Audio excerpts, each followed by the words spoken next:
Mr. Speaker, over the years we have watched as countless stories reveal flaws in the military's procurement operation. Disappointment with the way the Department of Defense manages the money we appropriate it reflects poorly not just on the Pentagon, but on Congress as well. A $640 toilet seat is now the stuff of legend, but sadly it is often just the tip of the iceberg. In recent years, excesses stemming from the ill-considered rush towards privatization championed by the previous administration have become increasingly common. The push to contract out nearly every part of the military's mission has inevitably led to waste, fraud, and abuse involving some of the biggest corporate names in this country. Sadly, I believe that many years from now, historians will associate a significant part of the war in Iraq with wasteful acts that made private companies millions of dollars, billions of dollars actually, often at the expense of our own men and women in uniform and certainty of taxpayers. 2 years ago in Congress, I was here on the floor as the House debated H.R. 1362, the Accountability and Contracting Act, and that too was intended to save taxpayer money.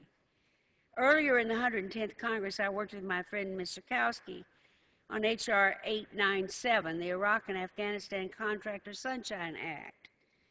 I hesitate to say that those and other efforts toward contracting reform have been unsuccessful. Clearly, we've made significant reforms, and part of our work in Congress involves regular and diligent oversight. It is a never-ending process.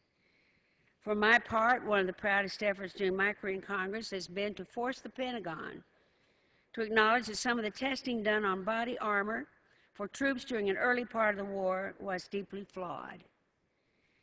My work on this issue grew out of a 2006 audit that I read about in the New York Times that found that 80% of the Marines who had died in Iraq of upper body wounds would have survived with the proper body armor.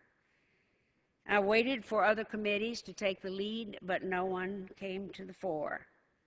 We're still working on this issue, but we have come a very long way. Major changes have been made in testing labs, some of them taken back into the Army rather than contracted out, which in this case did not work. Thankfully, however, the work did accomplish one thing. The military agreed to no more poorly managed deals for outside contractors to test the body armor. All current and future body armor testing will be conducted internally by the Department of Testing and Evaluation within the DoD with strict standards to ensure our troops receive nothing but the highest quality of body armor. When it comes to the safety of our troops, which we send into battle, it is foolish to put the bid out to the lowest priced contractor. But today we've moved into a new chapter of oversight and reform, and I'm happy to see it come.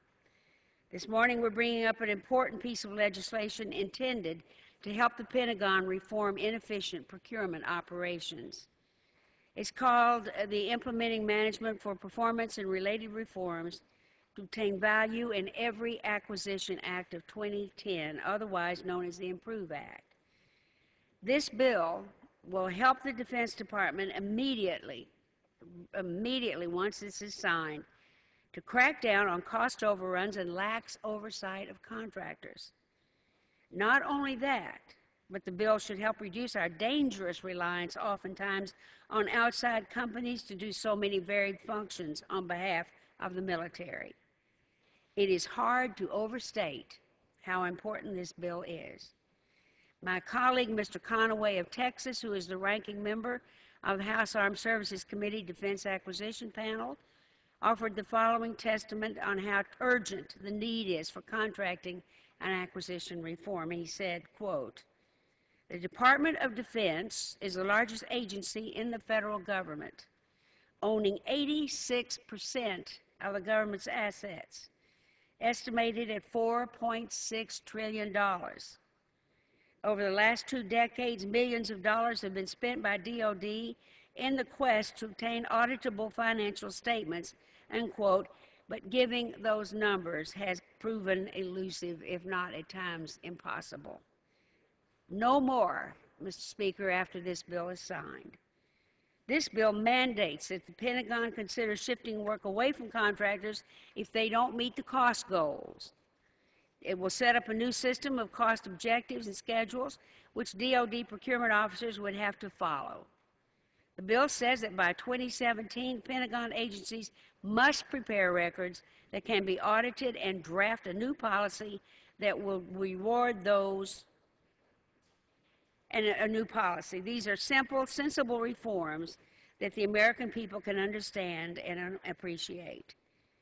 No matter what anyone in Congress thinks of the ongoing wars in Afghanistan and Iraq, all of us believe that the men and women who are serving overseas rely on equipment and deserve to know that the funds for their equipment are not being squandered and that they are given the highest.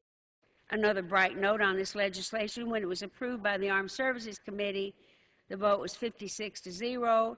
Such bipartisanship is rare in the House these days, and I'm happy to speak on a bill that all of us can agree on.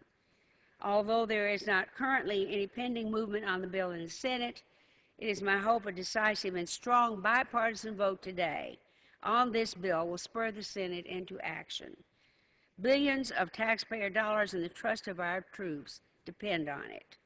I reserve the balance of my time.